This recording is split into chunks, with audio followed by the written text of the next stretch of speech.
გადაცემის გენერალური სპონსორია ავტობანი. უმაღლესი ხარისხის საავტომობილო პროდუქტებისა და სერვისის 29 წლიანი გამოცდილება. გადაცემის გენერალური სპონსორია უმსხვილესი საერთაშორისო აუდიტორული კომპანია Nexia. გადაცემა შენობით ბიზნესის პარტნიორია Sena Auto. გადაადგილებას უზრუნველყოფს ელექტრომობილი Sena i400. შენი ელექტრომობილი.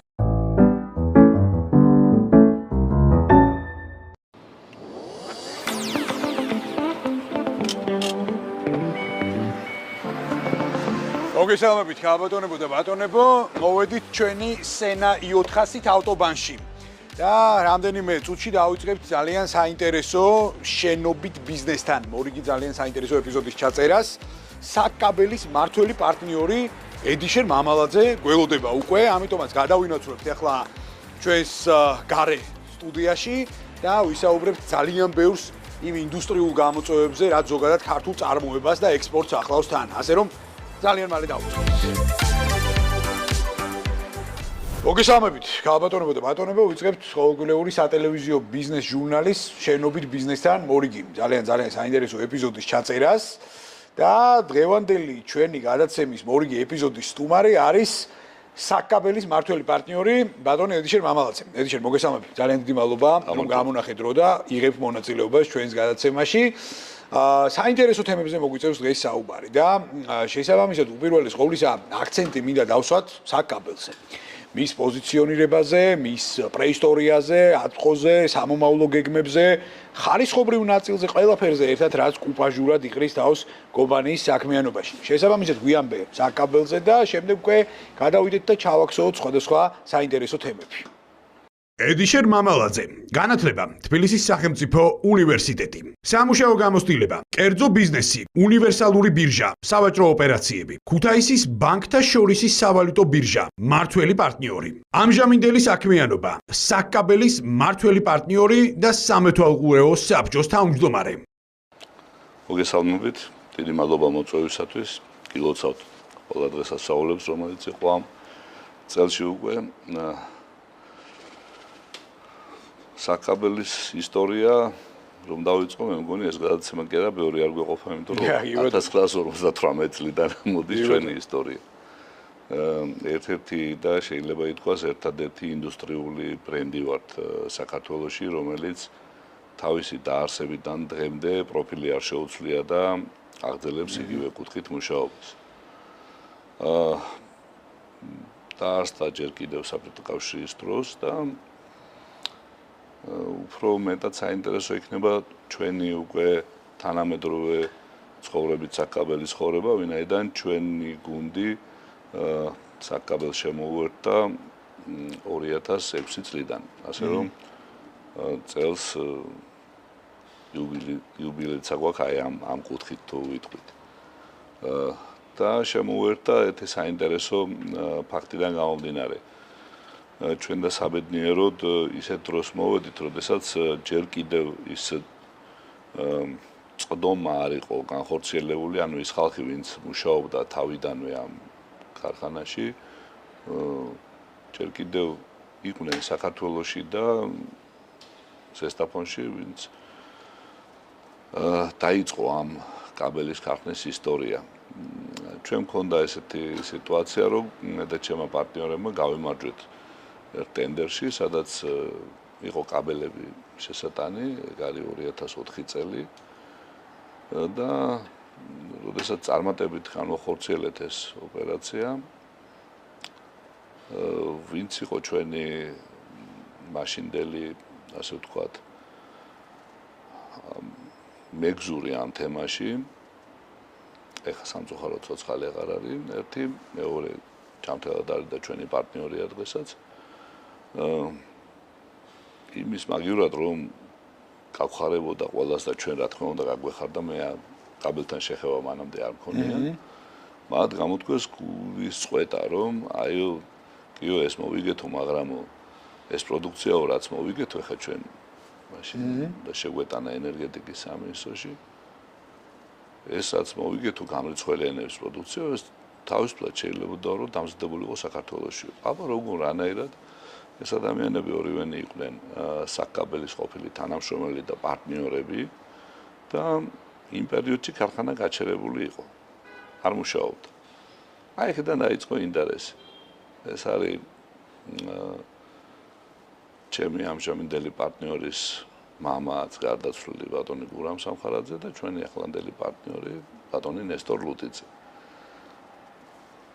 ჩემი პარტნიორი ბეჟან სამხარაძე და მე. აი ჩვენ დავიწყეთ ეგ. შესანიშნავი ისტორია არის. შესანიშნავი ისტორია შემართება არის ყველაზე კარგი. ხაზგასასმელი ბრძანები. ეს იყო 2006 წელი, როდესაც შევიძინეთ მაშინდელი პარტნიორებიდან, სხვა პარტნიორებიდან წილი და შევედით ქარხანაში. როდესაც შევედით ქარხანაში და დავიწყეთ, აღმოჩნდა, რომ ყველა დაზგა დანადგარი იყო გაჩერებული, კონსერვირებული. ჩაირთვებოდა, გამოირთვებოდა ძველი ელექტროობით აღჭურვილი და მოგეხსენებათ, კაბელი არის უწყვეტი წარმოების პროცესი. და ყოველი არაგეგმიური გაჩერება იწვევს წუნის წარმოშობას და ხო წარმოგიდგენიათ ამ გაშვება ის დროს რამდენი წუნი წარმოიშვა. ყველა წუნი უკვე თვითღირებულებას აწვევდა და კაბელის ხარისს აზიანებს და ნუ მთელს. და მოგვიწია პირველად გადაიარაღების გაკეთება. და ძალიან ბევრი დარწმუნება მოგვიწია ბანკის, რომ ჩვენ ამ საქმის გამკეთებლები ვიყავით და მის მერე ბევრმა წყალმა გამლო, ასე ვთქვათ, ეხლა რომ ვიხსენებ, თავიდან რომ შევედით, პირველი წლის რეალიზაცია იყო 350,000 ლარი. პირველი წლის რეალიზაცია? პირველი წლის რეალიზაცია იყო. კი ბატონო. ნუ დღეს შეგვიძლია ვიამაყოთ, რომ 140 მილიონ ლარზე გავდივართ, ასე რომ საკმაოდ დიდი არის სხვაობა იქიდან დღემდე. თუმცა ამას ყველაფერს ჩვენი პარტნიორების და დირექტორატის მოგჩაუხრელი მუშაობა და ასევე ძალიან ბევრი კარგი პროექტების გამოყენება, რომელიც საქართველოში განხორციელდა ამ დროის განმავლობაში. აი მაგალითად რამდენიმე პროექტის შესახებაც რო გვიამბოს თუნდაც. კი ბატონო. ერთ-ერთი მნიშვნელოვანი წვლილი ჩვენს გადაიარაღებაში და ინოვაციურ წარმოებაში შეიტანა აწარმოეს საქართველოს პროექტებმა, რომლის დროსაც დავამატეთ საკაბელო დანადგარები ძალიან ბევრი და ასევე დავამატეთ ჩვენთვის საჭირო ნედლეულის ადგილობრივი წარმოება. ანუ კაბელის დასამზადებელი ნედლეული თვითონ ადგილზევე შევძელით, რომ დაგვემზადებინა. ეს გახდა სტიმულატორი იმისი, რომ ამ დროს შემოვიდა DCFTA, შემოვიდა ევროპული ბაზრის გახსნა და ამ კომპონენტმა მოგვცა საშუალება, რომ ქართული წარმოება დაგვერქვია მთლიანად კაბელისთვის. ანუ როდესაც უკვე დიდი წილი გარკვეულწილად არის, რომ 4-ნიშნა კოდის ცვლილება მიდის, ну ტექნიკური დეტალები, როდესაც ხმა გადამუშავება მიდის ნედლეულის, თორე ჩვენთან ახლა სპილენძი კი მოიპოვება, მაგრამ არ გადამუშავდება. ასე რომ ჩვენ შემოგვაქვს სპილენძის და ალუმინით, ასევე შემოგვაქვს სხვადასხვა ინგრედიენტები და მათი ხმა გადამუშავების შედეგად ვაწარმოებთ უკვე ადგილობრივ პროდუქციას. და შემდეგი ეტაპი კიდე ის იყო, რომ ბევრ პროექტებში მივიღეთ მონაწილეობა, საკმაოდ ბევრი ვიწვალეთ იმისთვის, რომ სრულფასოვანი აკრედიტირებული ლაბორატორია გქონოდა, ასევე ბევრი გავიარეთ გზა იმისთვის, რომ ევროპული შესაბამისი სერტიფიკატები მიგვეღო და უკვე მოვახდინეთ ის, რომ ევროპაში ვაგზავნით უკვე ქართულ პროდუქციას. რომელიც ძალიან გვიამაყება და არის ჩვენთვის ერთ-ერთი მნიშვნელოვანი მიღწევა. ძალიან მაგარი ისტორია მოყევი ედიშერ და ანუ ეს არის კიდევ ერთხელ ძალიან კარგი მაგალითი ილუსტრაცია სწორად დანახულ მენეჯმენტს, მიზანს და სურვილს, რომ საქართველოში შეიძლება საწარმოო ინდუსტრიული კომპონენტების განვითარება, რა შედეგებზე გასვლა შეუძლია საბოლოო ჯამში. რამდენ ქვეყანაში ახორციელებთ დღეს ექსპორტს? სომხეთი, ჩეხეთი, სლოვაკეთი, ისრაელი, ეს უშუალოდ ასე ჩვენ ვახორციელებთ. და ჩვენი სხვა პარტნიორების მეშვეობით ამერიკა, თურქეთი. ძალიან დიდი მონაგარი არის და ძალიან მნიშვნელოვანია რომ მათ შორის ბიზნესმა სწორად დაინახოს და გამოიყენოს ის შესაძლებლობები რაც თუნდაც ქვეყანაში არსებობს. ეხლა აწარმოეს საქართველოსის კომპონენტი ახსენე და კი ეს ძალიან დიდი მხარდამჭერი პრეფერენციების მატარებელი არის ბიზნესისთვის. ასევე DCFTA ევროპასთან თავისუფალი სავაჭრო ურთიერთობები. ანუ აქ აი მე ყოველთვის სინანულით აღნიშნავ ხოლმე რომ როდესაც 2014-ში მოვაწერეთ ევროპასთან თავისუფალ სავაჭრო ურთიერთობებს ხელი ანუ DCFTA-ის დოკუმენტს იქიდან მოყოლებული ქართულმა ბიზნესმა შეიძლება ითქვას რომ დიდი რაოდენობით ვერ გაიაზრა ის შესაძლებლობები რაც 400 მილიონიან მაღალ მსხვილუნარიან ბაზარს შეუძლია მოგვიტანოს ჩვენ გამონაკლისები ერთეული შემთხვევები და აი საკაბელიც არის იდეალური მაგალითი ამ ყველაფრის რომ კარგად გამოყენების შემთხვევაში შეუძლია ევროპას რომ მოგვიტანოს დოვლათი. აი აქ მინდა რომ ერთგვარად ძალიან ბევრი გვიყურებს და შესაბამისად მინდა რომ ერთგვარი რჩევების და რეკომენდაციების ველიც გავაჟღეროთ. ხარისხიანი პროდუქციის წარმოება ეს არის პასუხისმგებლობა. რა თქმა უნდა. და რა თქმა უნდა ეს გარკვეულ სირთულეებთანაც არის დაკავშირებული და მათ შორის აი როდესაც ევროპის ბაზარზე ვსაუბრობთ ხა ბევრს ევროპის ბაზრის მოთხოვნები ხშირ შემთხვევაში ბიუროკრატიასთან, კაბალურ პირობებთან აიგივებს ხოლმე ამ ყველაფერს, მაგრამ არ არის ეს ასე, ხო? ანუ პირდაპირ ხარისხზე არის ორიენტაცია და სწორება აღებული და უნდა დავაკმაყოფილოთ ეს თუ გვინდა რომ რეალურად ჩვენი პროდუქცია ევროპულ დახლებზე მოხდეს. აი რა გზა გაერთ ხა რამდენიმე ევროკავშირის წევრი ქვეყანა ჩამოთვალე, ხო? თუნდაც პარტნიორების გავლით ამერიკის შეერთებული შტატები, სადაც შეღწევაც არ არის ასე მარტივი და გაცილებით რთულია ვიდრე ევროკავშირის ბაზარს. აი მაინტერესებს, მოდი ერთგვარად აი ჯერ ერთი ისტორია მაინტერესებს ძალიან, აი როგორ მოახერხეთ აი ევროპულ ბაზრებთან იმპლემენტირება და მეორე არის მინდა რომ აი ეს რჩევების და რეკომენდაციების ველიც გავაჟღეროთ, განსაკუთრებით იმ ბიზნესმენებისადმი, რომელთათვისაც დღეს ევროპის ბაზარზე მოხვედრა არის დილემა. და ასოცირდება რაღაც დიდ ბიუროკრატიასთან და ყველა და ამაზე ციფრებიც მეტყველებენ 2014 წლიდან მოყოლებული დღემდე თლიანი ექსპორტის მაჩვენებელი ევროპაში არის 0.2%. ცუდია. ძალიან. გისმენ. ყველაფერი დაიწყო იმით რომ როდესაც გინდა აწარმოო ხარისხიანი პროდუქცია, თუ ბაზარი არ გიწყობს ამაში ხელს არის ძალიან რთული. მოგეხსენებათ საკმაოდ გაჯერებული იყო ჩვენი ბაზარი, მე ჩემს სფეროში ვიტყვი უხარისხო საკაბელო პროდუქციით და ძალიან ბევრს ფიქრობდით თუ როგორ იგზით წავსულიყავით. სხვადასხვა ქვეყნები მიმართავენ სხვადასხვა გზას, მაგალითად ჩამკეტი მექანიზმები, პრეფერენციული შეღავათი, ბევრი სხვა რაღაც, მაგრამ არც ერთი გზა საბოლოოდ რომ მივხვდით ეს გამართლებული არ იყო. თუმცა მეორე მხრივ იყო გამოჩენილი ევროპაში ექსპორტის გზა, რომელიც მოითხოვდა აბსოლუტურად განსხვავებულ პროდუქციას. და ის პროდუქცია ჩვენ რო გვეწარმოებინა ცალკე ევროპისთვის და გვეწარმოებინა ცალკე საქართველოში კიდე ადგილობრივი ბაზრისთვის, აი ძალიან დიდი სხვაობა იყო ამაში. და ჩვენ მქონდა ინიციატივა მიმართეთ ეკონომიკის სამინისტროს და ამავე დროს მათი მხრიდან მუშაობდა ჯგუფი, რომელიც აკეთებდა DCFTA-ის იმპლემენტაციას და დანერგვას და ერთ-ერთი მოთხოვნა იყო, რომ მარტივად ვიტყვი, ქართული ბაზარი და ევროპული ბაზარი უსაფრთხოების კუთხით უნდა დამსგავსებოდა ერთმანეთს. ანუ ის მოთხოვნები, რაც უსაფრთხოების კუთხით არის კაბელის მიმართ დაყენებული ევროპაში, ევროპის ქვეყანაში, იგივე უნდა ყოფილიყო საქართველოში. ეს მანამდე ასე არ იყო. და იყო ძალიან დიდი ფიქრი ეკონომიკის სამინისტროს მხრიდან, რომ ამ ნორმატივების დაყენება ხო არ გამოიწვევს დიდ ბიუროკრატიას და ხო არ გამოიწვევს ასევე ამ პროდუქციის გაძვირებას.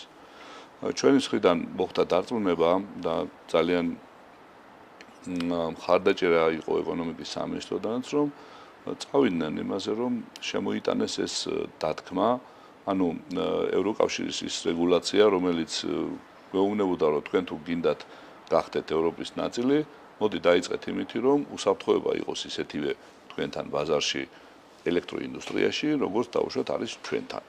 ეს მარტო ელექტროინდუსტრიას ვამბობ, თორე ასევე არის ბეტონი, არმატურა, და ასე შემდეგ. კი ბატონო.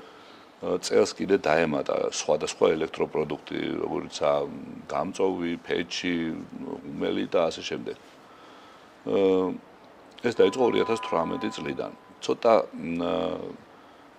შეფერხება იყო გარკვეულწილად და ამიტომ ქვეყანას მოუწია ამ პერიოდის კიდევ გადაწევად. გარკვეული ხნით რომ ადგილობრივი მოთამაშეებისთვის მე ხო არა ვარ მარტო ამ ბაზარზე, ვინც აწვდის ბაზარს საკაბელო პროდუქციას. აქ მოიაზრება როგორც ადგილობრივი მეწარმე, ასევე იმპორტიორი. მოგეხსენება ჩვენი ბაზარი ძალიან თავისუფალია, როგორც ყოფილი SNG-ს ქვეყნებით, საბჭოთა ქვეყნებიდან, SNG-ს ქვეყნებიდან, ასევე თურქეთიდან და ასევე სხვა იმ ქვეყნებიდან, სადაც თავისუფალი ვაჭრობა გვაქვს. კაბელი შემოდის ყოველგვარი გადასახადების გარეშე, თუმცა შემოდიოდა ყოველგვარი შემოწმების გარეშე. და აი პირველი ამ რეგულაციამ გააკეთა ის, რომ სახელმწიფომ დასვა თამაშის წესები და თქვა, რომ კაბელი უნდა იყოს სერტიფიცირებული. კი ბატონო. აი თითქოს მარტივი რაღაც არის. თითქოს ყველა წარმოადგენს სერტიფიკატს და არის თითქოს და ქაღალდი, მაგრამ ეგრე არ არის. ევროპამ ასევე დასვა თავისი პირობა, რომ ეს სერტიფიკატი უნდა იყოს გაცემული ევროპის მიერ აკრედიტებული ლაბორატორიებიდან. აი ეს იყო ერთგვარი ჩამკეტი მექანიზმი იმისა, რომ ხარისხის თემა შემოვიდა ყველაზე მაღლა. ნებისმიერი მოთამაშე, ვინც შემოდიოდა ბაზარზე, უკვე ვეღარ შემოიტანდა საკაბელო პროდუქციას, უხარისხო საკაბელო პროდუქციას, ვინაიდან მისი გადამოწმება ხდებოდა როგორც საქართველოს საბაჟოს და ასევე ბაზარზე დამხედველობის სამსახურის მიერ, ასევე უკვე ბაზარში ვეღარ შეიტანა, არავის აღარ აწყობს, იმიტომ რომ უკვე ჯარიმებთან და გარკვეულ პრობლემებთან არის დაკავშირებული პროდუქციის ამოღება, განადგურება და ასე შემდეგ. ამან გამოიწვია ის, რომ ჩვენ შევძელით თავისუფლად გვეწარმოებინა ხარისხიანი პროდუქცია და უკვე გაგვიჩნდა იმისი ამბიცია, რომ ჩვენი პროდუქცია მარტო საქართველოში კი არა, გაგვეტანა დაუშვათ სხვა ქვეყანაშიც. ნუ სომხეთში დიდი ხანია გავდიოდით და ევროპაში გამოფენაზე ვიყავით წასული, სადაც გავიცანით რამოდენიმე ბიზნესმენი, ვინც იყო დაკავშირებული კაბელის წარმოებასთან და დავიწყეთ ამ კუთხით მუშაობა. თუმცა ეს გზაც არ არის ესე მარტივი, ვინაიდან ყველა ქვეყანას თავისებური დამცავი მექანიზმები აქვს, სადაც გეუბნება, რომ კი ევროპული რეგულაციას იცავ, კი ევროპის სერტიფიკატები გაქვს, მაგრამ აი ჩვენ ქვეყანაში არის ცოტა განსხვავებული კიდევ და ეს განსხვავებულიც უნდა დააღმავოთ. ნუ მოერგო ყველა ბაზრის სპეციფიკას. რა თქმა უნდა და ჩვენც შევეცადეთ და გავაკეთეთ ეს რომ ესჯერ აი ჩვენ ძალიან ბევრს საუბრობთ აი სხვა ქვეყნების სტანდარტებზე და ეს ჩვენი თუ გვინდა ეხა ექსპორტი და წარმატება სხვადასხვა ბაზრებზე უნდა დავაკმაყოფილოთ. ხო იქაური კუდი უნდა დავიხუროთ ყოველ შემთხვევაში სადაც ვიდეოს. მაგრამ აი ხა მე მაინტერესებს ქართული ბაზრის სპეციფიკა. აი გავიგერო ევროპის ქვეყნები იცავენ საკუთარ ბაზარს და ბევრი პრეფერენცია არსებობს ამისი. ანტიდემპინგური კანონები და ბევრი სხვა რაღაც. აი ჩვენ რამდენად ვიცავთ ჩვენ ბაზარს. აი აქ არის ორი ნაწილი. პირველი ნაწილი, აი კანონი დღეს რამდენად იცავს ქართველ მწარმოებელს, მეწარმეს და მეორე შავი ბაზარი. ანუ აი ეს ამ შემთხვევაში აი თქვენთან რამდენად მოდის თანაკვეთაში ეს კომპონენტი. ნახეთ, ახლა სიმართლე გითხრათ, შავი ბაზარი ნაკლებად არის უკვე დიდი ხანი, აი მას მერე რაც ეს სერტიფიცირების მოვიდა. ამან მოკლა ავტომატურად შავი ბაზარი. თან ამის გარდა კიდე ადმინისტრირება აქტიურად ხდება და მაკუთხით ნამდვილად არ აგვაქვს ასეთი. თუმცა ერთ რაღაცა არის. ის ქვეყნები, რომლებიც თავის ბაზარს იცავენ, მოგეხსენებათ, საკმაოდ დიდი ბაზრები არიან და დიდი ქვეყნები არიან. მათთან ადგილობრივი წარმოება საკმაოდ განვითარებულია. ეს კვერცხი და ქათამივითაა, ხო, თუ არ დაიცავი, არ განვითარდება და თუ განვითარდება, მერე დასაცავი. კი ბატონო. დაახლოებით ესეთი რაღაცაა, ხო, თუ არ შემოიღე ის წესები, მაშინ არ წარმოება არ განვითარდება. თუმცა აქ მეორე ძალიან მნიშვნელოვანი და პრობლემური საკითხია. ჩვენ განყენებულად ამ ხელა მსოფლიოში ამოვარდნილი ვერ ვიქნებით კონტექსტიდან და ჩვენ რომ დაუშვათ ჩემს უდავი და დამცავი მექანიზმები შევქმნათ საქართველოს ბაზარში, ამან შეიძლება გამოიწვიოს ბაზრის ჩაკეტვა. და ამიტომ ჩვენ გამჭვირვალე ბაზარი ვეღარ ვიქნებით, თავისუფალი ბაზრის წესებს ვერ დავემორჩილებით და როგორც კი დავაწესებთ ვინმეს მიმართ, ეს გამოიწვევს ავტომატურად ფასების დასაც და სხვა მხრიდან კიდევ პრობლემებს რა იმ კუთხით რომ აღარ გეთანამშრომლება სხვა როგორ შენ ჩემს ანუ ჩვენ იქიდან გამომდინარე რომ პატარა ბაზარი ვართ, პატარა ქვეყანა ვართ, ჩვენ დაყენება იმ პირობის რომ იცი რა მოდი რა ჩემი წესები დაიცავ, ჩვენ ვართ საერთო ზოგად წესებზე მიერთებული, როგორც სტანდარტებზე საერთაშორისოზე, ასევე სხვა მაგალითთვის რო გითხრათ, საფრანგეთში ძალიან რთულია ჩვენი პროდუქციის შეტანა და რატო გეტყვით? ისინი ძალიან იცავენ ადგილობრივ წარმოებას, მიუხედავად იმისა, რომ ძვირი ღირს, არის თითქოს იგივე სტანდარტია, რასაც ჩვენ ვაწარმოებთ, დიდად არ განსხვავდება, მცირედი რაც რომელიც ქარხანას ნებისმიერ შეუძლია დააღმაყოფილოს, მაგრამ არის მაგალითად მონიტორინგის სისტემა. კი ბატონო. და ამ მონიტორინგის სისტემა გულისხმობს, რომ ბევრი წარმოება და ბევრი შემსყიდველი აყენებს საკითხს, რომ შენ 6 თვეში ერთხელ უნდა გააკეთო მონიტორინგი ფრანგული წესების მიხედვით, ანუ ის წესების მიხედვით, რომელიც საფრანგეთშია გავრცელებული და იმ კომპანიების მეშვეობით, რომელიც საფრანგეთში აკრედიტირებული. ახლა წარმოგიდგენთ საფრანგეთთან აკრედიტირებული კომპანია რო ჩამოვიყვანო მე თბილისში საქართველოში და რასთან არის დაკავშირებული დანახარჯებთან მაშინ უზარმაზარი კონტრაქტი უნდა გქონდეს და ასე შემდეგ. თუმცა ფრანგული კომპანიები ასევე სარგებლობენ ადგილობრივი როგორც ჩვენთან არის აწარმოე საქართველოს ისეთივე ალბათ საფრანგული არის მსგავსი სააგენტოები და სააგენტოები რომლებიც ფრანგულ აკრედიტაციას ფრანგულ საწარმოებს უფინანსებენ და მისთვის ეს უკვე ნაკლები დანახარჯის შემცველია და უკვე FR სტანდარტი ქვია რა ფრანგულ სტანდარტს მარტივად იღებენ. ასე რომ ესეთი დამცავი მექანიზმები აქვს დიდ ქვეყნებს. სადაც უნდათ რომ აგერ ახლა მოგეხსენებათ ამერიკამ სულ ტარიფებზე გადაიყვანა ყველაფერი, მაგრამ იმას ახლა ესეთი ფუფუნება ასე ვთქვა და მუშტის ძალა რო იტყვის რომ აი მე ასე მსურს და ნუ აკეთებს ახლა და ჩვენ პატარა ქვეყანა ამას ნაკლებად ძნელად გაგვიჭირდება ამის გაკეთება. ერთადერთი მე ასე მგონია რომ სწორი იქნება მიდგომა რომ ძალიან დიდი სხვაობა არის ევროპის რეგულაციებსა და ჩვენ რეგულაციებს შორის.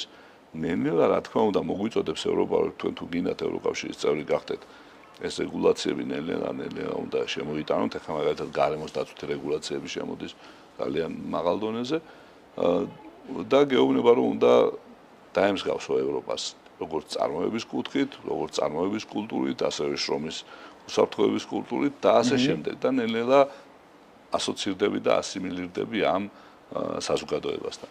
ალბათ ეს გზა არის უფრო უპრიანი რომ ევროპული სტანდარტები შემოვიღოთ. მეწმუნეთ ეს არ გამოიწვევს გაძვირებას, პირიქით ეს უფრო მეტად გამოიწვევს იმას რომ ადგილობრივი წარმოება განვითარდება. განვითარდება რატო? ვიღ არაფერი არა ისეთი მოთხოვნილი რომ რაღაც საუშეუძლებელი იყოს. მე მარტო კაბელზე არ ვამბობ, მე ვამბობ ყველა მიმართულებას ეხება. ძალიან ბევრ განზოგადება შეიძლება. იგივე კვების პროდუქტები, იგივე სხვა ინდუსტრიული წარმოება რაც არის, თუგი ჩვენ შემოვიტანთ იმ სტანდარტებს, სტანდარტიზაცია შეიძლება რაღაც გარკვეულ ბიუროკრატიას მოიცავდეს, მაგრამ ამავე დროს მეწმუნეთ დაცვის მექანიზმი არის. თუგი ჩვენ ეს დაცვის მექანიზმი გვექნება, რომ ხარისხი მოდი ცოტა განყენებული თემაა, ზოგ შეიძლება მოწონდეს წითელი ვაში, ზოგს ყვითელი ვაში, ზოგს დიდი, ზოგს პატარა, მაგრამ აქ დავარია უსაფრთხოება. თუ ჩვენ უსაფრთხოების იმ სტანდარტს შემოვიღეთ, მე რაც მაგალითად ელექტრო ქსელში, კაბელში მაქვს გამოცდილი, იგივე შეიძლება შემოიღო სხვა პროდუქტებში, ხო? და დააყენო ის თამასა, ევროპული თამასა და ხარისხის თამასა, მიიღებ ძალიან კარგ ხარისხს. გადაცემის გენერალური სპონსორია ავტობანი. უმაღლესი ხარისხის საავტომობილო პროდუქტებისა და სერვისის 29 წლიანი გამოცდილება. გადაცემის გენერალური სპონსორია უმსხვილესი საერთაშორისო აუდიტორული კომპანია Nexia. გადაცემა შენობით ბიზნესის პარტნიორია Sena Auto. გადაცემის გენერალური სპონსორია ავტობანი. უმაღლესი ხარისხის საავტომობილო პროდუქტებისა და სერვისის 29 წლიანი გამოცდილება. გადაცემის გენერალური სპონსორია უმსხვილესი საერთაშორისო აუდიტორული კომპანია Nexia. გადაცემა შენობით ბიზნესის პარტნიორია Sena Auto. გადაადგილებას უზრუნველყოფს ელექტრომობილი Sena i400. შენი ელექტრომობილი. მადლობა აი ამ ძალიან სწორი აქცენტებისთვის, რაც ახლა აღნიშნე და ეხლა სხვათაშორის წეგან ახსენე არ გამოიწვევს გაძვირებასო, ხო? მოდი ასე დავატრიალოთ საკითხი. შენი ნებართვით რატომაც მე მგონია ხოლმე რომ ეს გასაგებია რომ დაბალწყიდულუნარიანი ბაზარია ეკონომიკურად თქვათ ჯერ არ გვაქვს პარამეტრები რაც გვინდა და ბევრი სხვა ფაქტორი ხო მაგრამ ძალიან ისე სენსიტიურად უყურებთ ხოლმე პროდუქციის გაძვირებას მე საერთოდ მოდი შემოვიტან ერთ საკითხს და მოდი ამაზე ვიმსჯელოთ მე საერთოდ მგონია რომ როგორც ქვეყანა უნდა გავძვირდეთ ძალგეული მიმართულებებით. ამას უნდა დაეწიოს, რა თქმა უნდა, ბევრი სხვა რაღაც იგივე ერთულ მოსახლეზე შემოსავალი, სხვადასხვა ტიპის ეკონომიკური პარამეტრები, მაგრამ მე მგონია, რომ რაღაც დონეზე უნდა გამოვიდეთ იაფფასიანი ქვეყნის კლიშედან და ამისი პირველი მედროშე უნდა იყოს ქართული მეწარმე, რომელმაც მაღალფასიანი, მაღალმარჟიანი და მაღალსეგმენტური პროდუქცია უნდა შექმნას. თავიდან ბოლომდე და ამას რა თქმა უნდა ადგილობრივმა ბაზარმაც უნდა მისცეს მხარდაჭერა და რა თქმა უნდა ასე უნდა ვაპოზიციონიროთ ჩვენ პატარა ქვეყანამ ჩვენი პროდუქცია საერთაშორისო ბაზრებზე. აქედან გამომდინარე კი მე ვხედავ პირდაპირ კორელაციას სტანდარტიზაციასა და გაზრდილ ფასებთან მიმართებაში. ამიტომაც ეს გარდუალი პროცესი არის, იმიტომ რომ რა თქმა უნდა ეს არ უნდა იყოს ბიზნესის კეთილინება, ეს არ უნდა იყოს დოტაციური პროექტი, ეს რა თქმა უნდა იყოს კომერციულ პარიტეტზე აგებული და სხვათა შორის ამას შენინებართვით ასევე სხვადასხვა ინდუსტრიებზე განვაზოგადებ, ხო, დაწყებული უძრავი ქონებით და დამთავრებული თუნდაც სოფლის მეურნეობით და აგრო მიმართულებებით. ქვეყანამ უნდა რეალურად დაიჭიროს თავისი თამასა, ძვირადღირებული, მაგრამ ამავდროულად ხარისხიანი პროდუქციის პრიზმაში. აი, ამ დათქმას თუ მოყვები და რეალურად მაინტერესებს აი ბაზარი რამდენად გვიწყობს ამაში ხელს და ასევე ჩავაქსო ერთ კითხვას შენინებართვით, ანუ ბაზრის განვითარების ევოლუციასაც რომ მოვყვეთ, ხო? 2006 წლიდან პარტნიორებთან ერთად უკვე ამ ფერხულში ხარ ჩართული და აი 2006-დან დღემდე აი რა ევოლუცია განიცადა თვითონ ბაზარმა ამ შემთხვევაში აი თუნდაც იგივე პარტნიორები, დამკვეთები, კონტრაქტორები ჯერ ლოკალურ პრიზმაში თორე ხა გლობალურად შეგვიძლია ძალიან ბევრი ვისაუბროთ აი ქართული ბაზრის სპეციფიკა არის საინტერესო აი 2006 წლიდან დღემდე გაიზარდა განვითარდა კომპანია მაგრამ აი რამდენად მოყვება მას ბაზარიც კარგი ასპექტი შეიძლება გავაკეთოთ საკმაოდ კარგი შედარების. ძალიან ქაოტური ბაზარი იყო.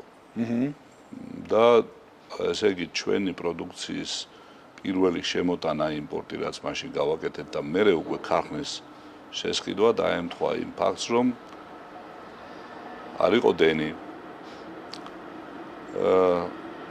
იყო ლიმიტირებული იყო გათიშვები და ასე შემდეგ და მოგეხსენებათ ეს ის პერიოდია, როდესაც ენერგეტიკის სამინისტრომ წამოიწყო პროექტი გამრიცხველიანების და მაშინ თელასიკი იყო შემოსული ბაზარზე მუშაობდა, მაგრამ სხვა დანარჩენ საქართველოში არ იყო ეგ ყველაფერი.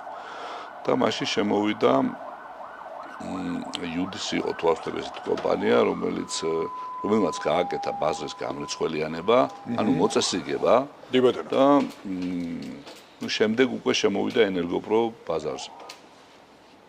ასე ვთქვათ, მარეგულირებელი კომპანია. ეხლა რატო ვამბობ ამას რა? იყო ქაოსური სისტემა და გადავიდა რეგულირებულზე და კერძო სტრუქტურაში. ეხლა ეს ჩემი მოგონებული არ არის კერძო ინსტიტუცია და სოციალისტურიდან კერძოზე გადასვლა პრივატიზაცია რომ კარგია და ბიზნესის განვითარების სტიმულს აძლევს თავისთავად ცხადია ფაქტია. და ამან გამოიწვია ის რომ ამ თემაში რეგულაციის გარკვეული ჩარჩო დაწესდა. და როდესაც რეგულაციის გარკვეული ჩარჩო დაწესდა არ იყო იქ საუბარი მაშინ დაუშვათ აი ამ სტანდარტებზე რომელიც დღესაა გინდა უსაფრთხოების გინდა ხანძარმეტყველების გინდა კვამლის გავრცელების და ასე შემდეგ უამრავი შემიძლია ვთქვა. და ნელ-ნელა გვიწევდა ამასთან შეხება და ბრძოლა. და ჩვენი ბაზარი ვითარდებოდა ესე, რომ სულ გვიწევდა ხელჩართული ბრძოლა, რომ აუ იმას შემოაქვს უხარისხო პროდუქცია, უხარისხო პროდუქცია მოდი რა მახედველობაში გეტყვით. არასტანდარტული პროდუქცია. არსებობს გარკვეული სტანდარტი, რომელიც გეუბნება, რომ კაბელი მაგალითად 2.5-ზე უნდა იყოს ამდენი დენის გამტარი, აი ამდენ დენს უნდა ატარებდეს. ამდენ დენს უნდა ატარებდეს, ჩვენ თემაში ითარგმნება ისე, რომ სპილენძი უნდა იყოს მასში და ალუმინი მაღალი ხარისხის, რაც სტანდარტის მიხედვითაა განსაზღვრული და მისი დიამეტრი უნდა იყოს იმოდენა, რომ ამდენ დენს ატარებდეს თავისუფლად. შესაბამისად, იზოლაციის სისქეც უნდა ქონდეს შესაბამისი ხარისხის და ეს ყველაფერი გეომეტრიაში, არითმეტიკაში და მე ფიზიკაში და მე გადადის კიდე ზომა-წონაში. და ყველა ნედლეული იწონება, ყველა ნედლეული იზომება და ნებისმიერი არა კეთილსინდისიერი მეწარმე, თუმცა ამ პარამეტრებს არღვევს, მას თვითგრებულება უჯდება უფრო იაფი და შესაბამისად ყიდის პროდუქციას უფრო. ბატონო. ჩვენ მქონდა ესეთი შემხებლობა, რომ არ იყო ეს სტანდარტები მასში რეგულირებული და ბაზარზე გამოჩნდა ესეთი პროდუქცია, რომელიც ჯერადობით იაფი იყო ჩვენთან შედარებით და მეთქი დავიხურეთ თავზე ხუთ წავით სახლში რაღა გვინდა მე. შემთხვევით სრულიად შემთხვევით და ყოველთვის როცა გაინტერესებს და შემოდის რაღაცა ბაზარზე ნახულობ, ხო? მივედით ნახეთ. არის კაბელი, სპილენძის კაბელია ჩვეულებრივად. მე სხვაშორის ისიც ქონდა ეს ვიდეო კოლაჟიც ქონდა იმ დროს ტელევიზიით, რომელიღაც არსზე გადიოდა რაღაც მასოს. ნახეთ კაბელია ჩვეულებრივად და რაღაც მემძიმა ხელში. სპილენძის კაბელი კი არის, მაგრამ მძიმეა. თან რაღაცა უხეშია. ხარისხიც არ მომეწონა. წავედით შემომოწოთ ლაბორატორიაში. საერთოდ არ ატენის გამტარობა, აი ძალიან დაბალია. და მე სრულიად შემთხვევით რა მანქანაში მაგნიტი მედო და მაგნიტი მიიზიდა რა კაბელმა გავუგეთქი ეს კინა არ არის სპილენძი. ამ დროს სპილენძია უყურებ ხა ფერი. ცოტა გავხდახეთ რომ კინა არის მოსპილენძებული. არის ესეთი პროდუქტი ზოგადად სოფლიოში, მაგრამ ეს არ შეიძლება კაბელისთვის გამოყენებული იქნას, მაგრამ არავინ არ რეგულირებდა, არაფერი არ რეგულირებდა მაშინ ამას. წარმომიდგენია. ამასთან ბრძოლა ჰქონდა ერთი პერიოდი. მერე შემოვიდა მეორე უარესობა, არის ესეთი პროდუქტი კუპერკლად ალუმინი მოსპილენძებული, რომელიც დღესაც გამოიყენება, მაგრამ არა ელექტროგადაცემაში. ეს გამოიყენება უფრო ტალღების გადაცემაში. მერე ის შემოიტანეს, რომ მიმგვანებული იყო და ეს იმდენად როგორ გითხრათ ქაოტური იყო. აი, როდესაც ეს წესები და თუნდაც მცირედი ბიუროკრატია მე არ ვამბობ რა რაღაც. მცირედი წესები, რომელმაც დაარეგულირა როგორც ევროპაში არის, ისე რომ უნდა ახდეს უსაფრთხოების სერტიფიკატი, ჩაკეტა ეს თემა და იმის მერე აი აღარც მსმენია სიმართლე. მსგავსიც აღარაფერი არ მოხდა.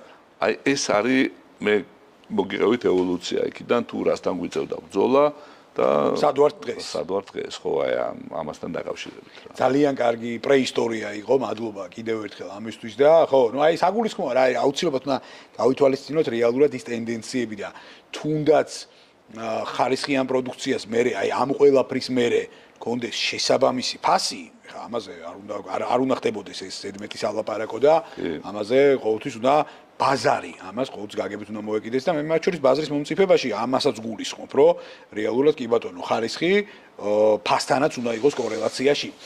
ერთი კიდე ესეთი ნიუანსი მაქვს, სხვათა შორის აი ორ ნაწილად დავყოფ უკვე თვითონ ჩვენი ბაზრის ინფრასტრუქტურა არქიტექტურას, სადაც უშუალოდ თქვენი პროდუქციის იმპლემენტირება ხდება.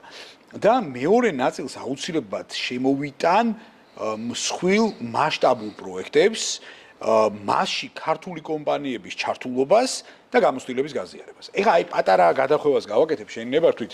აი მაგალითად სიტყვაზე გაეშვა ეხლა ექსპლუატაციაში ფაქტიურად 97% მთელი რიგი ლოტებისა პარალელს ვავლებ უბრალოდ რიკოთის მონაკვეთი ავიღოთ, ხო? ჯერ ეგეთი რომ მართლა საუკუნის პროექტი არის და ამაზე ხაზგასმით შემიძლია ბევრი ვისაუბრო, მაგრამ ჩემთვის პირადად სასიამოვნოა ის, რომ წლიდან წლამდე, ნუ ხო, ცოტა დაუგვიანდა მართალია ამ პროექტის ექსპლუატაცია, მაგრამ მიხარია ის, რომ წლიდან წლამდე ტენდერებში იზრდებოდა ქართული კომპანიების ჩართულობის წილი. კი, გასაგებია, იქ ჩინელები აშენებდნენ ძირითად ლოტებს, თურქული კომპანიები იყვნენ, მცირე რაოდენობით იყვნენ ამერიკული და ევროპული კომპანიები, მაგრამ მათთან ღირსეულად უკვე კოლაბორაციაში იყვნენ ქართული კომპანიებიც. რაც ალბათ, აი თუნდაც რაღაც 10-15 წლის წინ წარმოუდგენელი ფაქტი იყო, იმიტომ რომ ქართულ კომპანიებს აი ინფრასტრუქტურა რეკონსტრუქციის ნაწილში ძალიან დიდი პრობლემები ჰქონდათ და შესაბამისად გაუჭირდებოდათ შესაბამისად ასეთი პროექტების გამკლავება. ეს უბრალოდ პარალელისთვის. ამით ხაზს გაუსვი იმას, რომ ქართულ ბიზნესში დღეს ცოდნა, გამოცდილება და დოვლათი დაგროვილია, რომელიც უნდა გავაზიაროთ და რასთავარია, სახელმწიფოში ეს უნდა გამოვიყენოთ, რომ მათ შორის ეს ჩვენი გამოცდილება სხვადასხვა მიმართულებებით გამოვიყენოთ, ხო? ეხლა უბრალოდ სხვა მიმართულება აბსოლუტურად, მაგრამ რაღაცა ირიბი კორელაციები შეიძლება გავავლოთ აქაც, ხო? აი თუნდაც იგივე შავი ზღვის კაბელიც პირობითად, რომელიც აი პირობითად ხა უბრალოდ ცოტა უტრირებული მაგალითია, შესავალშივე გავაკეთე, ხო, ეს აქცენტი, მაგრამ აი თუნდაც მაგალითად ერთადერთი გზა, ხო, რაც გვაკავშირებს კონტინენტურ ევროპასთან, ეს არის შავი ზღვის რელიეფულ შელფზე არსებული კაბელი, რომელიც ბევრი მიმართულების, ესე ვთქვათ, საწინდარი შეიძლება გახდეს, ეკონომიკური დოვლათი ელემენტარულად, ხო? მე აქ ქართულ გამოცდილებას აუცილებლად გავიზიარებთ. და მე მინდა ასევე შემოვიტანო ჩვენ საუბარში მსხვილი მასშტაბური პროექტები. აი, რამდენად იზრდება მომართვიანობა, თხოვნაც თუნდაც იმასთან დაკავშირებით, რომ აი გაგვიზიარეთ გამოცდილება მაგალითად, გვასწავლეთ როგორ გავაკეთოთ, როგორ ვასწავლოთ პირობითად უცხოელებს ეს ყველაფერი და ამ შემდეგ და აი რას გვეუბნება დღეს ჩვენ ქვეყნის ეკონომიკური ინფრასტრუქტურული პალიტრა ამ მიმართულებით.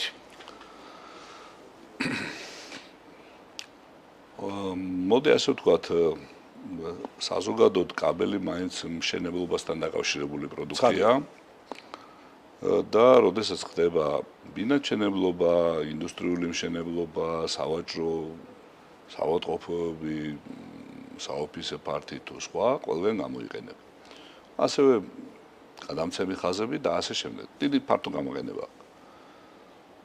თავიდან ჩვენ რო დავიწყეთ მუშაობა, ვაკეთებდით 50 მმ კვადრატამდე კაბელებს, 95 მმ კვადრატამდე სადენებს. ახლა რომ წარმოდგენა შეგეძლოთ, კაბელი არის იზოლირებული, სადენი არის არაიზოლირებული.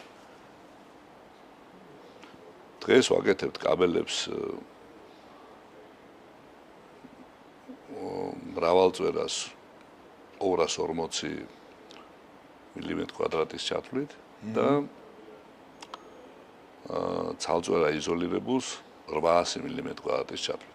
ასევე არაიზოლირებულსაც. ანუ დიაპაზონი საკმაოდ გაიზარდა.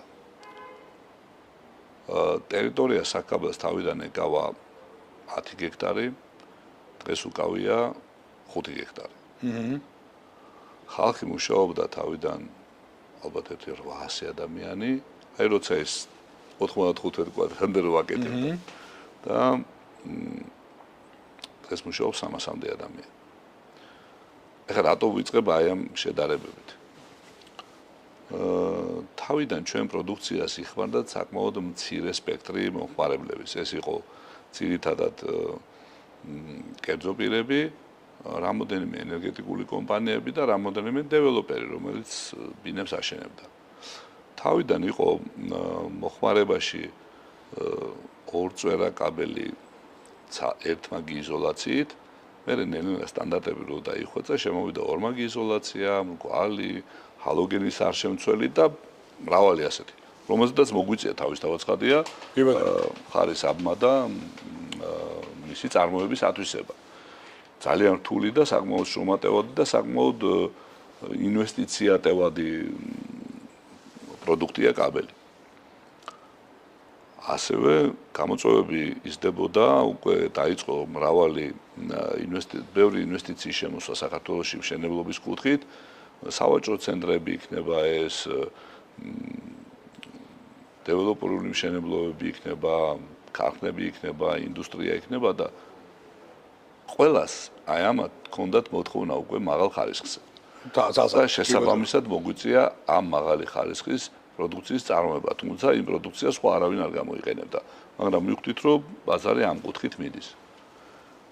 განვითარდა კიდევ და ეხლა ეს შავი ზღვის კაბელი გამახსენდა, ძალიან აქტუალური გახდა ალტერნატიული დენის წყარო, ენერგია. და შემოვიდა სოლარის სისტემები, ზის პანელები. დავიწყეთ მასზე ზრუნვა და დავიწყეთ მისი ათვისება. ერთ-ერთი ყველაზე რთული კაბელია იმ კუთხით, რომ ამ კაბელმა უნდა იმუშაოს მზის გულზე წლების განმავლობაში და გაატაროს ტენი ისე რომ არ კონდეს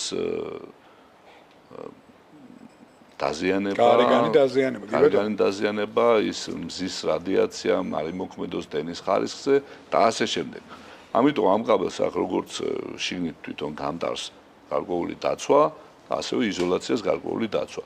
ბევრი კომპანია არ არის, ვინც აწარმოებს ამის მასალას, თუმცა ჩვენ ევროპულ ბრენდებთან გვაქვს ურთიერთობა, საიდანაც ვყიდულობთ და მოგვიწია ამ კაბელის დამზადება, დავამზადეთ, გაგვეხარდა კარგია, მაგრამ ახლა მოდი ასე ვთქვათ. რამდენად იოლად გასატანი არის ეს საერთაშორისო ბაზარზე და ადგილობრივ ბაზარზე. ნებისმიერი ოპერატორი, ვინც არ უნდა იყოს თავმოყარე, რა თქმა უნდა, გნებავთ საერთაშორისო, გნებავთ ადგილობრივი, ყველა ითხოვს მაღალი დონის სერტიფიკატს ამ კაბელზე. ჩვენ ამ კაბელზე გვაქვს ორი ტიპის სერტიფიკატი, ერთი ევროპული სერტიფიკატი, ჩეხურ ლაბორატორიაში გავაკეთე და მეორე ტუვის საერთაშორისო სერტიფიკატი. აი ტუვის საერთაშორისო სერტიფიკატი თუ არა აქვს ამ კაბელს, ვერსად ვერ გაკეთე. ჩაკეტილია ექსპორტის თემა მომენტალურად. ნუ საქართველოს შეიძლება ევროპული სერტიფიკატით გაყიდო და არ იყო პრობლემა. და ახლა რატო ვთქვი ეს? 9 თვე მიდიოდა ამ კაბელის ტესტირება. და დაგვეხმარა აწარმოე, დაგვეხმარა USAID-ის პროგრამა იყო, რომელმაც დააფინანსა დიდი ნაწილი ამის სერტიფიცირება, საკმაოდ ძირითადებული სერტიფიცირება. წარმომიდგენია. და 9 თვე მიდიოდა ამის სერტიფიცირება და მივაღწიეთ ამ სერტიფიკატს, რომელიც უკვე გვაძლევს იმის საშუალებას, რომ აი საქართველოს რო უნდა მიუერთდეს ევროპას იმ კაბელზე, იქ უნდა გავიდეს დენი, რომელიც საქართველოში რაც არის დაგეგმილი მზის პანელების და ქარის სადგურების და კიდე ჰიდროსადგურების მიერ დენის გამომუშავება ყველა უნდა შეიკრიბოს და გავტარდეს იქ. მივიდეს რუმინეთში და მერე მოხდეს. აი ხა ამ მზის კაბელს მერე უკავშირდება ძალოვანი კაბელი. მერე უკავშირდება მაღალი ძაბვის სადენი და ასე შემდეგ, რომელშიდაც ყველაფერში მოგვიწია მონაწილეობა, ინვესტირება, პროდუქციის შექმნა და ბევრი ინოვაციის გაკეთება, რომელიც მიგვიყვანს იქამდე, რომ ეს სისტემები ამ სისტემის ნაწილი გახდე და მიიღო მონაწილეობა ყველაფერ ამაში. აი ჯაჭვი. და ამის გარდა კიდე არსებობს ერთი ასეთი ნიუანსი, რომელიც ძალიან მნიშვნელოვანია. ყველაფერ ამასთან ახლავს წარმოების ეფექტი, ანუ რაოდენობრივი ეფექტი. თუ არ ფიქრობ რაოდენობრივ ზდაზე, აქ ის რომ შენ გააკეთო ხელნაკეთი პროდუქცია, ამაზე აზრი არ აქვს. შეიძლება ხელნაკეთი იყოს ნაკსოვი რაღაც, ან ხელით გათლილი რაღაც. ეს არის ინდუსტრიული პროდუქცია და ყველაფერი ამაზეა თუმცა მსოფლიოში გადასული. რაოდენობრივ ეფექტი არის. თუ შენ რაოდენობრივად ბევრს და დროულად არ აწარმოებ, ისე ბაზარიდან ამოვარდები. აი თემა არსებობს. აი რა მაგარი რაღაც მოგევი ხარ რა.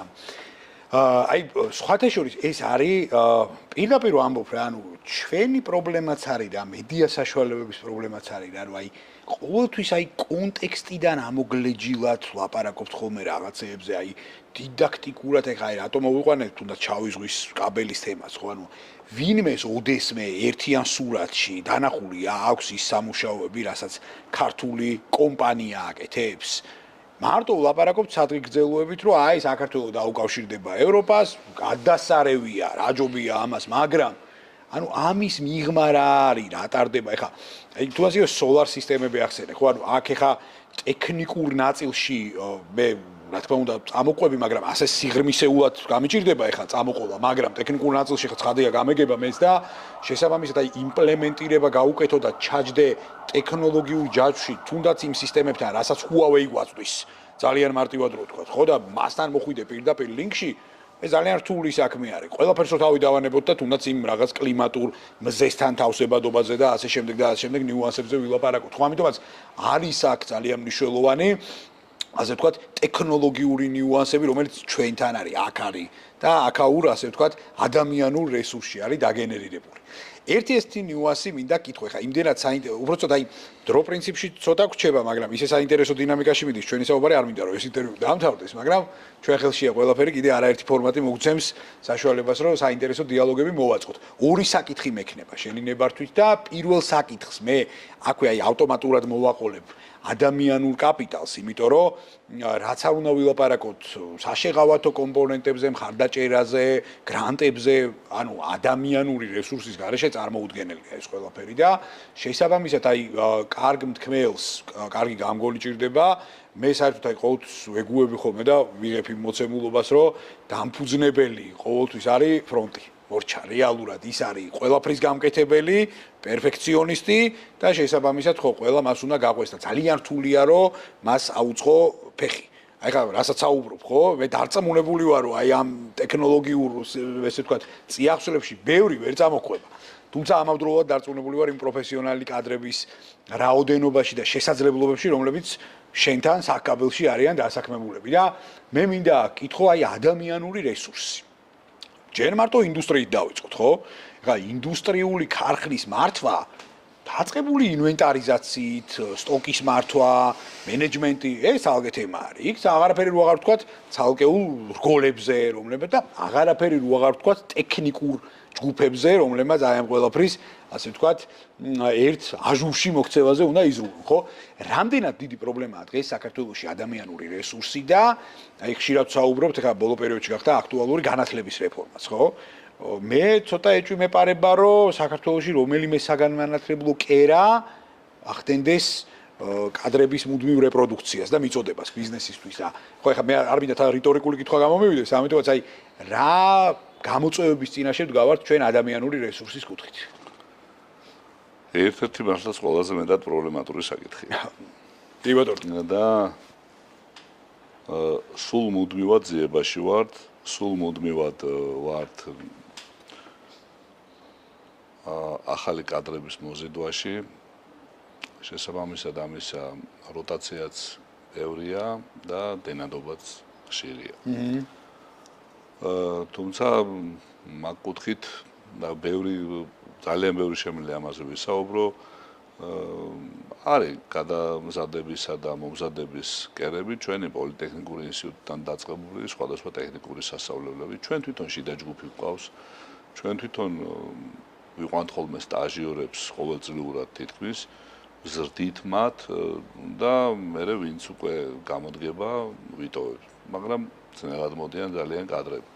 მე ყოველთვის მიგვიყვეს ხოლმე ქონდა ჩვენ რამდენჯერმე ასეთ შემთხვევა, როდესაც ადამიანი ამთავრებს ინსტიტუტს, თუნდაც ჩვენი ქარხანა ზესტაფონშია და ზესტაფონში და მის გარშემო რაიონებში მაცხოვრებელი ხალხი, ვინც ამთავრებს თბილისში პოლიტექნიკურს მაგალითად და მიიწვევ საკმაოდ ნორმალურ ხელფასზე, ისეთი რომელიც ახლა ბევრს არ აქვს ზესტაფონში, მიიწვევ სამუშაო და გაქვს ეს პერსპექტივა, რომ დარჩე იქ და იმუშაო.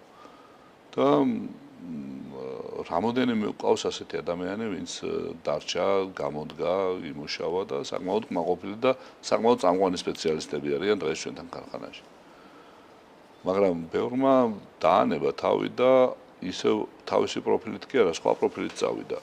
ზოგი თბილისში დაბრუნდა, სხვა რაღაც სამსახური მოძებნა, ზოგი სხვა სფეროში გადავიდა. ანუ ფაქტიურად მან ის 5 წელი ფუჭად დაკარგა, რისთვისაც ისწავლა და ან ვერ ისწავლა და ნუ მოდი ასე ვთქვათ რა. ზოგადად ეს პრობლემა არის. ეხლა როგორ ვთქვა და თავისუფალი მიმოსვლა ევროპაში დღეს არის და თავისუფლად შეუძლია ნებისმიერ ადამიანს წავიდეს და მაგრამ იქ უკვე გართულდა როგორც ადამიანების მიღება, ასევე კადრების დასაქმება და ასე შემდეგ. კი ბატონო. თუმცა ამაზე ძალიან ბევრი იშრომა ჩვენმა გუნდმა, ჩვენმა დირექტორატმა, რომ ეს გუნდი შეეკრიბა, მოეზიდა და ყველაფერი არის მაინც ალბათ ის დაინტერესება თუ მე არ ვამბობ მარტო მატერიალური დაინტერესება არის ერთგვარი აუცილებლობა რომ ადამიანმა თავი არის ინტერესი კონდეს თვითონ საქმისადმი. ჩვენ მქონდა რამოდენიმე გამოწვევა, როდესაც გადაერაღების წინ ვიდექით. ყველა ამ გადაერაღებას ახლდა ის, რომ უცხოელი მოდიოდა, ზოგი ჩეხი, ზოგი გერმანელი, ზოგი უნგრელი, ზოგი თურქი და დანადგარები რაც მოქონდათ, ის მონტაჟში ღებულობდნენ მონაწილეობას. ამას რა თქმა უნდა ჩვენი სტაფი აკვირდებოდა და მე მათ უნდა გაეგრძელებია ხო ეს სამუშაო მისი მსახურეობა და ასე შემდეგ. ძალიან კარგი კადრები გვყავს ამ მხრივ, რომლებმაც თავიდანვე, როდესაც რამოდენიმე ასეთი გადაერაღება მოხდა, შემოვიდნენ ჩვენთან წინადადებით და გვითხრეს, რომ აი მოდიო ჩვენო თუ კი გვასწავლითო მაგალითად ჩვენ ვართ შნაიდერის წარმომადგენელი საქართველოში და ჩვენ თუ კი გვასწავლითო შნაიდერს ჰქონდა გარკვეული კურსები, რომელიც არის გარკვეული ინდუსტრიულ პროდუქტთან წდომარი. მაგალითად კომპიუტერი მოდი ასე ვთქვათ რა, რომელიც დანადგარს მართავს. ეს იმას ნიშნავს, რომ ძველი დანადგარები საერთოდ არ ქონდა კომპიუტერი, სულ მექანიკურ გადაცემებზე იყო აწყობილი და დღეს უკვე სულ ელექტრონულ გადაცემებზეა აწყობილი. და ამას ადრე ამონტაჟებდნენ უცხოელები. დღეს გვაქვს იმის საშუალება, რომ ჩვენივე გუნდმა, რომელმაც გადამზადება გაიარეს შნაიდერის კურსებით, შემდეგ ვიყიდეთ იგივე შნაიდერისვე კომპიუტერები და ჩვენ თვითონვე გავაკეთეთ შიდა გადაერაღება ბევრ რაღაც დანადგარს. იყო მე შნაიდერის წარმომადგენელი მოსული, ნახა რომ ყველაფერი ნორმალურად მუშაობს. იყო ასევე გერმანული ქარხნის წარმომადგენელი, სკეტი არის ეს ცნობილი ქარხანა, რომელმაც ნახა მუშაობს, მოხდა სპეციალური დასვნა, რომ კი ბატონო, ამათი გაკეთებული ქართველების გაკეთებული. აი ეს გადაერაღება არის კარგი და მუშაობს დღეს. აი ეგა ის დაინტერესება და სტიმული, რომელიც ხელფასის გარდა აძლევს თანამშრომელს იმის საშუალებას, რომ მისი ცოდნის რეალიზება გააკეთოს. ეს ხდება არა მარტო ამ პროცესში, არამედ კაბელი ცოტა ისეთი პროდუქტია, რომელიც უსაფრთხოებასთან არის კავშირში და მაგ კუთხით ღმერთმა დაიფაროს სადმე ხანძარი ან რაიმე თუ გაჩნდა, ყოველთვის არის იმისი ფიქრი თუ საიდან რამ გამოიწვია ხანძარი, ხო? არასწორი შეერთება, გინდა კაბელის დაზიანება, გინდა სხვა ავარია, იწვევს ამას. და ყოველთვის უნდა გქონდეს შენი მკაფიო პოზიცია, რომ კაბელი აქვს არაფერ შუაში. ეს რომ დაამტკიცო, ყველა ჩვენ თითოეულ კაბელის მეტრაჟს აწერია საკაბელი. და ამ საკაბელის გვერდით არის დატანილი საიდენტიფიკაციო ციფრები. თითქოს არაფერი არ არის საიდენტიფიკაციო ციფრები მეტრაჟის გარდა, დასახელება, სტანდარტი ასე. მაგრამ ამის მიხედვით ხდება მიკვლევადობა. ეს მიკვლევადობის პროგრამა არის ISO სერტიფიცირების ნაწილი და ზოგადად საკაბელო ინდუსტრიის სერტიფიცირების ნაწილი. ეს იმას ნიშნავს, რომ ყოველი იმ ციფრის უკან დგას ადამიანური ფაქტორი, ვინც ეს დაამზადა, როდის დამზადდა, რომელი მასალით დამზადდა და ასე შემდეგ. მთელი ჯაჭვი არის მთელი. და ეს ყველაფერი შექმნეს ჩვენმა თანამშრომლებმა, რომელმაც მე გაიარა ავტორიზაცია სხვადასხვა დონეზე და ამით ჩვენ დღეს ვამაყობთ, რომ იმ სერტიფიცირების პროცესში ჩვენივე პროდუქტი არის. იგივე ქართული სოფტის პროდუქტია. დღეს ჩვენ ვამაყობთ იმით, რომ ჩვენთან დანადგარებზე, როდესაც ჩართულია, ქართული პროგრამით ხდება ყველაფრის წარმოება. ძალიან მაგარია და აი მე რა ვიცი, აი მინდა ჩვენ ქვეყანას უსურვო აი ესეთი ბევრი წარმატების ისტორია, რაც თუნდაც საკაბელმა დაწერა მთელი ამდენი წლის განმავლობაში და რა თქმა უნდა აი მწოდნის და გამოცდილების გაზიარება. უნდა ვისწავლოთ, მოусმინოთ ერთმანეთს, თორე სხვანაირად არაფერი არ გამოვა. მინდოდა ახლა მეკითხა ფინანსურ ინსტიტუციებთან ურთიერთობაზე, მაგრამ დრო აღარ მოგცემს ამის საშუალებას. გადავაჭარბეთ საქმიან პროტოკოლს 1 საათს. თუმცა ეს საკითხი, რომ ბევრი თემა დამშა კიდე გასავლელი, გვაძლევს იმის ინსპირაციას, რომ ჩვენ სხვადასხვა ფორმატებში კიდევ არაერთხელ გვესტუმრო და არაერთხელ მოვაწყოთ ასეთ საინტერესო დიალოგები. მე დარწმუნებული ვარ, რომ ჩვენმა მრავალრიცხოვანმა პუბლიკამ ისი ამოვნა ამ საქმიანი 1 საათით და ამისთვის დიდ მადლობას გიხდი შენ. წარმატებებს გისურვებ. მომავალ შეხვედრამდე გემშვიდობები და მოკლედ წარმატებები შენ და საკაბელს. გაცემა შენობით ბიზნესთან კი მორიგ კვირამდე, მორიგ შაბათამდე, უბრალოდ მორიგ კვირაში, მორიგ შაბათს შევხვდებით ერთმანეთს, ასევე ძალიან საინტერესო ეპიზოდში. ამიტომაც დაგველოდით.